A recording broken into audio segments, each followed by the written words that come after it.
3 মাসের যেই মূল্যায়ন অবদারে আসলে মানুষ কিন্তু খুব বেশি আশাবাদী, মানুষ কিন্তু প্রত্যাশা করে ইলেকটেড গভর্নমেন্ট আসলে আসলে দেশের অর্থনীতিটা ভালো হবে এবং যাবতীয় যে বিশৃঙ্খলাগুলো এখন দেখা যাচ্ছে বিভিন্ন সেক্টর, সেগুলো আসলে পলিটিক্যাল গভর্নমেন্ট ছাড়া সম্ভব না। না, নিশ্চয়ই তাই। পলিটিক্যাল গভর্নমেন্টের যেমন পার্টির একটা অ্যাডমিনিস্ট্রেশন থাকে রুটলে, ঠিক তেমনি ইলেকটেড গভর্নমেন্টের তো শক্তি যে, এবং আবার পার্লামেন্টের কাছে ওই সরকারকে জবাবদিহি করতে হয়, মূলত জনগণের জবাবদিহি।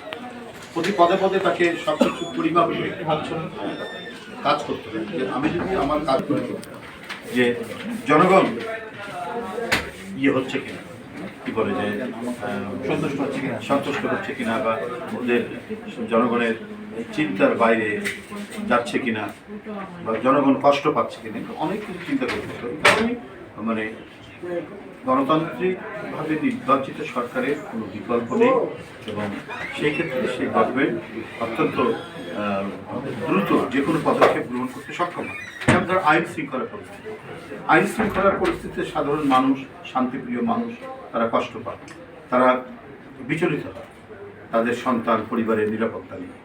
তো এটা যখন হবে, তখন দ্রুত গতিতে একটি নির্বাচিত সরকার আইন শৃঙ্খলা পরিস্থিতি নিয়ন্ত্রণের জন্য তার সর্বোচ্চ ব্যবস্থা করতে পারে, যেটা মানে যে সরকার নির্বাচিত নয় তার এই দায়িত্ব থাকে না। এরকম প্রত্যেকটি ক্ষেত্রে যদি জিনিসপত্রের দাম বাড়ে, তাহলে সেখানে মার্কেট ইন্টারভেনশন থেকে শুরু করে প্রয়োজনীয় কী ব্যবস্থা নেওয়া যায়, আমাদের এক্সপোর্ট ইম্পোর্টের ক্ষেত্রে শুল্ক ছাড় দেওয়া থেকে শুরু করে যে সমস্ত পদক্ষেপ নেওয়া দরকার, একটা ইলেকটেড গভর্নমেন্ট কিন্তু সেটা করে।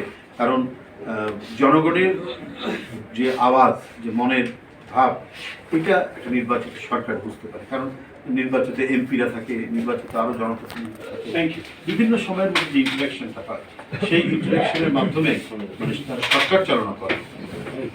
সরকার তখন এই জিনিস উপলব্ধি করে এবং যথার্থ পদক্ষেপটা তখন গ্রহণ করে। থ্যাংক ইউ ভাই।